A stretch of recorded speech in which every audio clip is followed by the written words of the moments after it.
kənardan gələn maddələr, ətirlər belə bioloji olmasa da psixoloji olaraq sizə pis təsir edəcək. Ud qoxusunu götürə bilərsiniz. Dünyada çox aktualdır, çox trenddir bu dəqiqə ud.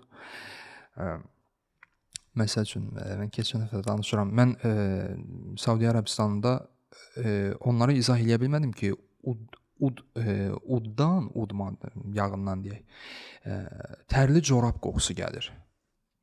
İzah eləyə bilmədim. Bizim üçün tərli corabdır. Sonradan mən anladım ki, axı bu corab geyinmir ümumiyyətlə. Bu harda corab geyindi ki, hələ bir ondan tərli qoxu da gəlsin, nadir hallarda. Və yaxud ki, izah eləyə bilmədim ki, bundan motal pendirinin qoxusu gəlir. O motal pendirini görməlidir. Yəni bir ərəb üçün, bu vaxtda bir kulisazda məqalə də var idi. Bir ərəb üçün möhtəşəm olan bir qoxu, onları qınamaq olmaz. Və yaxud ki, digər millətləri, Hindistanı, bəzən deyirlər ki, Hindistanlarda nə bilim filan pis qardaş, bu buna alışır. Bu min illərdir belə yaşayır. Sənin könlün xoş olsun deyə bu qida rasionunu dəyişə bilməz dostum.